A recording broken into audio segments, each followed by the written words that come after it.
So I'm now back from watching Weapons, and I've got to say, it was a great film.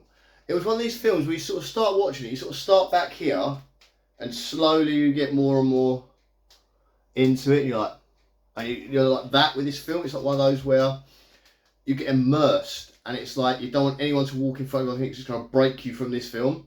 So the way to describe this movie is kind of layered. So they do it in a way where you see individual stories, but they're all sort of overlapping a little bit. So obviously we've all seen the trailer with the kids that are running with a, neuro run or something they call it, some Japanese thing. So all the kids that are doing that, and we sort of start with a girl doing a voiceover about that, and she's saying sort of like these kids all run out the house at 2:17 and that, and you see all that, and it's sort of the aftermath. This whole film's like the aftermath of that. And things leading up. So you sort of see, you follow the first story. I think it's I want to say her name's Janet. I could be wrong, but it's like the school teacher. It's like her little bit of a story, and then you get to the end of her story, and it cuts. It jumps to Josh Brolin's story, and it jumps to another character's story, and you get more, and it sort of layers, and it sort of interconnects, and you find out, and it sort of slowly builds up what's actually happening. And it's not till one of the last stories where we actually get what is actually happened. So the whole way through, it's kind of like a bit of an M. Night Shyamalan movie, really, where you sort of all the way through you going like, what is this? What am I not seeing? What am I missing? One of those, where you're really trying to concentrate on the movie as you're watching it, and I enjoyed it from start to finish. And when it first opens up, it had that little like 18 rated gratuitous violence thing. But I'm going to be honest with you, I didn't see much gratuitous. There's some very violent parts, and there was some blood stuff. But to make that an 18, I don't think it should have been an 18. I've seen worse 15s than that. So I was a bit shocked at why it was an 18. I was ready for something really bad to happen, but I don't think it ever got it. So I'm not sure what the reason for the 18 classification was. It could have quite easily been a 15. So we get these so you see each person's story, and it slowly builds more of what's actually going on and the reason where these kids are and stuff. Now this is going to have some spoilers, so I will say that this will have some spoilers in it, this video. So if you haven't seen the movie yet and you don't want it spoiled, check out this video now and come back later. If you don't mind spoilers, then just keep watching it, or if you've already seen the movie, obviously you don't care and you're here for the ride with me. So this will have spoilers in it, so please, if you don't want to get spoiled, switch off now. So yeah, the story is basically, the kids have gone missing and it's everyone trying to work out where they are. So you've got the police doing it, you've got Josh Brolin's kind of like, he's adamant that the police aren't doing enough and he can work out himself, and the whole town is blaming the teacher. I still want to say her name's Janet, I can't be sure. The whole team's kind of blaming her. She was in Wolfman recently, if you want to know who she is. So there's the whole town sort of blaming her because it's her classroom where all these kids have gone except for one kid, and that wasn't in the trailer. You didn't find out there was one kid that didn't go from the classroom. The trailer made you think it was all the kids. There was one single kid that didn't go. So that was interesting as well. I was like, oh, I didn't realise that when I started watching the film. Because that changes my perception that I had going in. I thought all the kids went, but now there's one less. So that gives you more of a, oh, what's going on with that kid sort of situation, you know what I mean? So that was good. So they've all gone, there's only one kid left, and everyone's investigating it, and there's like meetings at the school, and the teachers, they're all suspecting she's there, and she just gets held like a load of abuse at the school. Is that sort of like, I think to leave, she wants to go back to work at the school, but the school are telling her, no, you can't come to work here, sort of thing. And so we get a lot of that, and as I said, slowly you start to learn more as the film goes on. You get different characters, different situations, you're like, okay. And then the film goes nuts, right? So it's pretty much a what's going on story, and then suddenly, from out of nowhere, the nicest guy in the world, and we've seen him in other films where he was, I would say Wong in Doctor Strange, that guy. I think his name's Benedict Wong. I want to say that is his real name. He's Benedict Wong. Maybe I've got it wrong. But he's in it, and he's like the head teacher. And as he's in most of it, he's like the nice guy, isn't he? And he's in this as well. And suddenly he just attacks the teacher that we're kind of following, the Janet teacher. He just attacks her, and his eyeballs are bulging out. There's blood all over him, and he just comes from nowhere in this random scene and attacks her. And we're like, what the hell? And he's running again. I'll try and have it down a little bit more. He's doing the run like that as he's trying to get to her, and then he's like after her. So this is the situation. So like, and then the film from that point on, that's when we get the violence. But it's not, again, 18 rated violence in my opinion, but there is some violent scenes. And then we sort of, so we do everyone's story. So we've done like Josh Brolin. I think we go to his story. We find out how he ends up like that, and that's when it kind of reveals what the soul, the thing behind what's going on is. That's when it sort of reveals how we get to his story. And then when you get to the little boy story, the one's left in the class, that's when the whole thing gets revealed, and you're like, oh. So I'm not going to try and get too spoilery, so I'm not going to do everything that happens in the movie, but I'm going to sort of go to points that interested me. So, storyline wise. Now I've got to go on to something else a bit later on. I don't know if you saw it that I saw, and I just want to check on that as well. So we get like to a point where we work out what's going on. And it's basically, long story short, it's witches. It's a witch. It's a witch is the thing. It's a witch that's done all this, and it's a random woman. It's basically there's the boy that's left, his aunt has come to stay with his family, and she's a witch, and she's taken over them. She can do this thing. She basically, this is why it's called weapons, because she can weaponize people using a spell. She's got this tree, she ties some stuff around the tree, blood on it, witch thing, snaps the thing, and they'll do her bidding. They'll literally, she makes them like zombies almost under her control. Kind of reminds me of Poison Ivy from Batman. That, just that second it comes to me. So Poison Ivy from Batman, she used to kiss people, and they're literally under her control. She could tell them to kill their family members, whatever, and they'll do it.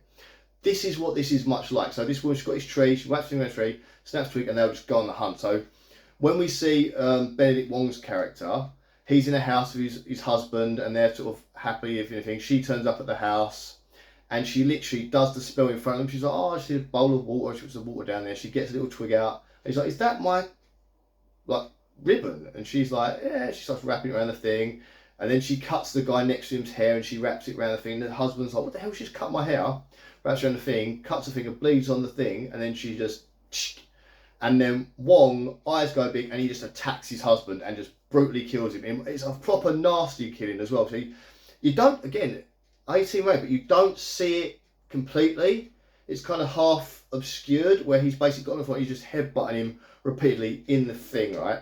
Now this is where my disbelief got a bit, because if you're headbutting someone repeatedly and that person's skull is getting crushed and cracked, surely your skull is also getting crushed and cracked. Maybe I'm wrong, I don't know. That's where I was kind of like, hang on. Knowing something, you watch a film and you're into it, you're really into it, and something will happen, you go, oh, actually, and you're out of the movie, and you realise the same. That's what happened at that point in the film for me. So that's going on now.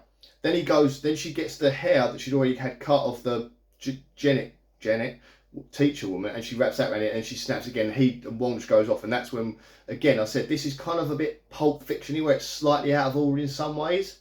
So it's showing you that their story, then their story will cut, it will go to another story, and it kind of moves along kind of like this, and then you get the next layer that's kind of down there, and then we slowly try and get to the end, but we're sort of interlocking as we're going to the end.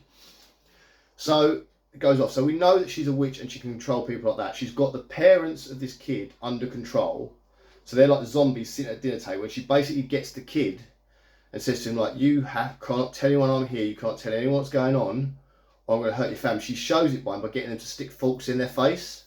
Again, nasty, violent, but the blood isn't as much, and it's just sort of in the cheeks and that. So I was like, I don't know if it's not, again, I don't get how this is an 18. Not much swearing in it, a tiny miniature bit of sex, but you don't see anything. So again, shocked at why it's an 18. Unless it's the witchcraft thing, maybe there's something to do with that, I don't know. So then we move on a bit more, and Josh Brolin and the teacher, they've kind of worked out what's going on. It's just focused around the kid. He's worked out, Josh Brolin's done a really clever job of working it out. With the police should have worked this out. God knows what I did, that the kids are all running to the same place. And he just basically looks at two Ring doorbell cameras and clocks they're all running the same way.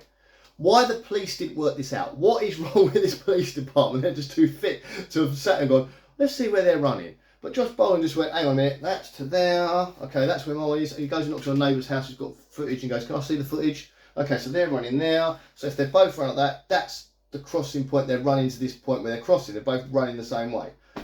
Why the police didn't work? That should have been the first thing looked at. Where did the kids run to? They've got all this video footage of the kids running. Where are they going? Did they not follow them? So this is where it gets, so then we get sort of like the ending of the film. So you know that they're there, they know. Some police gone there, so it's all kicking off, and then you get to the final night. So basically, you find out how the final story is the boy's story, and you find out how the kids went missing. So the witch, this is the thing, you never really find out the witch's end goal, what she wants. We find out that she's ill, and she said that coming here, I thought that your parents would make me better, but it's not worked. And then she asked the boy to get stuff from all of the kids. So he goes into the classroom, gets all the name tags off of the trays in the school, and that's what she uses to then summon the kids. So then she does a spell, summons all the kids, and all the kids come to that house. They store them in the basement. So I was very much like okay, like, so now what? What are the kids there for? And then the kids are just in the basement, sort of like comatose, just like that. That's how they are when they're sort of at rest before she manipulates them to do stuff. So I was like, that, it weirdly didn't make sense. Like, I want to know, what is the end goal? Does she eat them? Does she suck their power? Is there something going on here that didn't work with the parents? Is it a ritual? We never find out, and that bugged me because I want to know what her end game was, what her plan was with these kids, but you never really find out. I've got ideas, but it never is told to you. And I kind of wanted it to be told to me. So it's big end scene where everyone sort of gets to the house, Josh Brolin goes in there, the teacher's in there, and the witch has said to the boy, we're leaving tomorrow, pack your stuff, we're gone tomorrow. So whatever's going to happen is probably going to happen that night. And she's kind of sets up like trip sensors on the zombie people. So she's in the house currently. She's got a copper who's under the influence of being a zombie. You've got a like homeless junkie who's under the influence of being a zombie. All the children under the influence of being a zombie, and the mum and dad and the boy. And she says to the boy, there's like salt on the floor. She's like, do not cross that salt line. The boy's like, okay. He goes into the bedroom, and then the two pairs, obviously then, sorry about that, that's my, I've got this funny little clock that does bird noise. It's going to go off again in a minute. There you go. That's apparently the blue tip. So this boy, he's so he goes into his room, and the teacher and Josh Brolin turn up to the house. So they've obviously worked out where the lines meet. The kids are all gone, and they go in, and then of course, as they walk along, they see salt on the floor. He says, "Sorry about kids were trying to get in the kitchen." So I've heard. So yeah, we've got everyone there, and the salt lines are there, and then Josh Brolin's about to step it, realises not to. He goes to shout to the girl, and of course she steps on the salt line. And the copper runs at her and tries to kill her. She ends up in the kitchen fighting. With that, it's awakened the other one, and that goes running at Josh Brolin, and they're just basically trying to kill him. The kids scream downstairs. The boy then upstairs, he goes upstairs. For some reason, decides to cross the salt line. The kid's an idiot, right? Because she said to him, don't. So he then crosses it, and then the parents come after him. So then he's running through rooms in the house. Everyone shuts the door. They're smashing through the door. The mum's scary as hell. So what they do is they do this thing. Have you ever seen that world record holder guy that can bulge his eyeballs out like that far out of his head? Do you know that guy I'm on about? He can sort of do this thing, his eyeballs come out, and he sort of, basically all the zombie guys are doing that. So the mum's like smashing through the door, doing a here's Johnny moment, and her eyes are bulging out, she's like, ah, through the thing, trying to kill the kid. So the mum and dad are now trying to kill their son, and he's going from room to room trying to get away from them. And then you go sort of to Josh Brolin fighting the junkie guy, and this is a funny fight. This made me laugh more than it should have done. So Josh Brolin's fighting this guy, he's punching him, the guy gets knocked out. Then the guy jumps and goes, ah, and comes to him again. So Josh Brolin punches him again. Then the guy goes, he lays there for a few seconds and gets ah again. So he's boom, ah, boom. And this happens a lot to the point where it becomes funny. And then you've got Josh Brolin, so then he steps back and he sort of goes back. And the guy runs him, and he just grabs him and throws him that way. And the guy goes like flying, and he lands on the floor. Then he jumps up and comes back again. So Josh Brolin throws him the other way. And it just keeps happening too many times for it not to be funny, if that makes sense. It's too many times for it not to be funny. So then I'm trying to giggle a little bit at this fight. And eventually he's sort of still fighting him, and they're going into the basement, those two. And then Josh Brolin sort of like that, and he spots that the children are down there. So he's still trying to fight this guy off. Then we go back to the kitchen where our teacher's getting strangled by the copper, and she get this was a gory scene. So she gets a potato peeler just like that one, and she rakes it down the copper's face twice, and you see like the strip of skin come off and that. But again, not super gory, but enough, I suppose. But that was the most gory thing I found in the thing. So she does that twice, and he's just still relentlessly like he doesn't feel pain. And then you sort of see her, it looks like she's fading. You think, oh, she's going to go. But you don't realise she's actually grabbed the copper's gun from his sidearm, his firearm. She's got the gun, and she shoots him in the throat, and he's like, oh. but he's still choking her. So then she in the head and he goes down. So then you go back to Josh Brolin, who's fighting on the floor, like trying to get him off. And then she then goes up behind and shoots the junkie guy. And then she sort of stands there. And then Josh Brolin goes to walk out, then runs back down the stairs, and he's basically looking for his son in this mass of kids. And with that, the bloody witch woman appears from nowhere and sort of cuts again. Then we go back to upstairs, and the kids fighting around, and he gets into the witch's bedroom, and he finds the plant with all the thorny stuff, the stuff she's using for the spells. And he's obviously watched her do spells, so he starts doing it himself. And he's rapping it, he's doing all his spell thing, you can see him doing it quick, and they're trying to smash the door in, and they're about to come through, and then he goes, snap, right? Then, with that, now you see, well actually no, tell her, he's doing the spell, sorry, and we have another quick cut, back to downstairs, and the girl is, suddenly Josh Brolin comes out of the basement and grabs the girl, he's trying to kill the girl, so the witch has put the whammy on him now.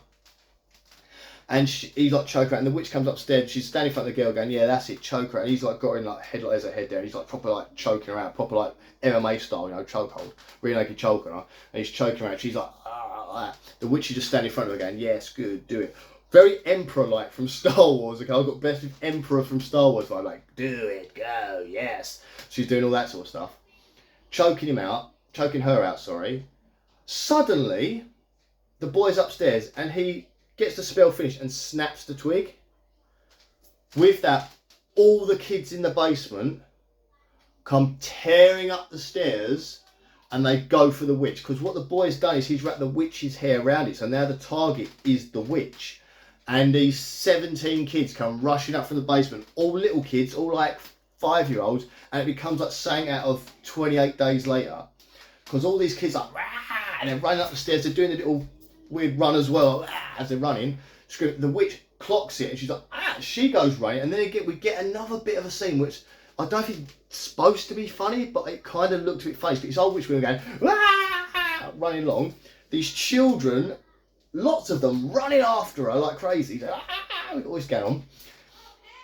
They're smashing through houses, like literally, the kids are smashing through windows, smashing through doors, and knocking garden gates over, and like people in the house like, what the fuck? And this witch woman goes running through a house, and everyone's like, what the hell? What's going on? And then these children come scoring through. They're like, wow, the house is trashed, and they run to the end, and they get to the witch, and they manage to tackle her down in the garden, and they just tear her apart. And this is, again, very gruesome. But again, I've seen worse in 15s. And they're tearing her apart. It's very much like Dawn of the Dead, Walking Dead. You know, this is going on, right? Proper ripped apart. This poor woman's getting torn.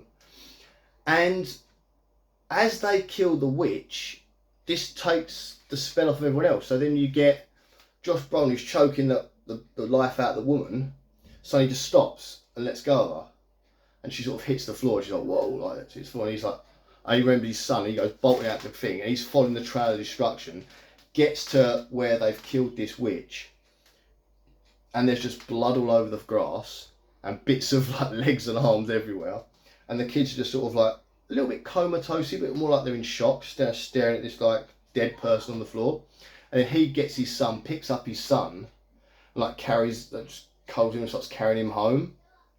Suddenly, we go back to the house, and the teacher's walking upstairs. She goes upstairs and she finds the boy with the parents, but the parents are sort of cuddling the boy, but they're not quite there. They're sort of like brain dead almost, just like that. And the same with the kids were almost like they're in shock, but I think they're basically brain dead. Then we get the voiceover again, and you get the young girl saying again like that the kids all got like some of them sort of went back home to their parents. Some of them have just started to talk again, as if the kids have started to get better. Yeah, so it says that some of them are starting to get a bit better. They're sort of starting to function a bit more. And then you sort of, your final shot is Josh Brolin carrying his son sort of staring into the camera, and it cuts. And I was like, okay.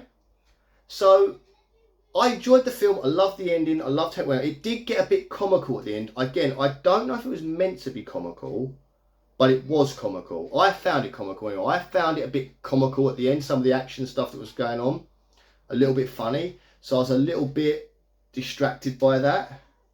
But then you get the credits, and the credits is basically that the names appear, and you get this like triangle, which you've seen a few times on the little bell that the woman rings and stuff, and it sits there. And the credits, instead of going up like that, like they normally do, they go up the side of the triangle. I thought that was a little bit different, a little bit interesting, so I've watched that for a little bit, and then like, it ends and you leave the cinema.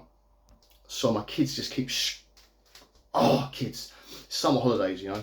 Yeah, so the credits go up the triangle like that, and then the cinema didn't turn the lights on, so I thought something else was going to happen, but nothing did happen. That's just the end of the film. Now, I want to know if anyone else had this in their cinema, maybe my screen messed up. So when the film very first started, there was like a flash in the corner of the screen. And I was like, oh, mate, it's a projectionist or something. But every so often, as the film went on, especially near the end, there was like little flashes of like it was like a little, so say like this is our screen, right? This is my cinema screen. So up about, oh God, I've got this. So about there, it happened, and then it happened there, right? Little flashes, probably about that sort of big. Like a little, it could have been an image, but it was very whitish sort of colour. And I saw it 3 or 4 times. And originally I thought myself like cigarette burns, like you used to get the old films where the reels had to change. It was kind of, but it was more than that. So they were like little thin circles that you used to see. It was kind of hidden so you couldn't really notice them. But this was noticeable, it kept flashing. And I couldn't see what it was, because it's like, you're watching the screen here, but saying like flash up in the corner. It's like, oh, I did that a couple of times. Now, to me, I don't know if that was my screening or if that was intentional and part of the film. I said I've not watched anyone else's reviews. I'm not doing it because I wanted to get my own review out from me personally without being influenced by someone else talking. So, did anyone else have that in their screening? Or is it just me, maybe a dodgy projectionist thing, like a dodgy projector or something, or dodgy screen? I don't know. But did anyone else have that happen in their screening of this movie? Because that would just interest me if that was... And maybe it's like one of those, do you remember Blair Witch 2? It was an awful film, Blair Witch 2. They had a thing where in the corner there'd be letters would appear. And when you got the DVD and rewound it back, those letters would spell out words. And those words would be somewhere to look in the movie to find a secret hidden thing within the movie. And you had to watch it like back a couple of times to see these hidden things. Some were actually quite good. I remember going back, that was the best thing about that movie. The movie was awful, but going back to find those things was like a fun game. I enjoyed that. So that's one thing. But yeah, so if you saw this little thing, maybe you saw a symbol, or if it was not just a flash, maybe you actually saw what it was, let me know. If you didn't see it at all, I'm going to go complain at the cinema. Simple as that. That the screen's wonky or something, they've got a dodgy screen. But anyway, guys, if you've liked this review, because we're finished now, we've done, that's the whole film. Again, if you haven't seen it and you did get support for you, I'm very sorry. I did kind of warn you, but I'm very sorry if you missed that warning. Also, I just wanted to say thank you for watching the video, and if you want to see any more reviews, I've got a few movie reviews on now. I did watch Fantastic Four. I did do a review for Fantastic Four. I'll just say it was meh. I didn't enjoy that one as much as I thought I might do, but there we go. But yeah, so I do have other movie reviews. I think the last one I did might have been Superman, and I'm also doing the Alien Earth series review. I'm going to review every episode of Alien Earth leading up to whenever it finishes. So I've done the first one already, so that'll be on there. I might try and put that in a little box up there for you when this video finishes. There we go. So thank you very much for watching, and I really hope you enjoyed the video. If you do like to see more, obviously subscribe to the channel. You'll get more stuff come up, and subscription is free. I know a lot of people sometimes think subscription you have to pay for when you click on here, because I know certain other platforms say the word subscription means you have to pay. On Facebook, to subscribe to a channel is absolutely free. It just means you'll get notified more of my videos come up. You'll see more of my content on when you log on to YouTube. Also, if you could like the video, it would sort of like boost it a little bit more for me, and then share it to any of your friends that might have seen it and want to know more about the movie. So thank you very much for that. And obviously, if you stuff I said before about the little flashy thing in the screen, please comment in the comment section. I kind of want to know more about it. So what your thoughts on the film were as well. If you want to comment your thoughts on the film, did you enjoy it? Did you find it got a bit overly comical at the end with what was going on? Or am I just a weird person that found that comical? Let me know, guys. Anyway, thanks for watching. And again, it is a great film, so it's definitely one to watch. I'm actually probably going to buy it on DVD because I kind of want to watch it again to take more in. But it's definitely great stuff. Anyway, thanks for watching again, guys, and I'll see you guys very, very soon.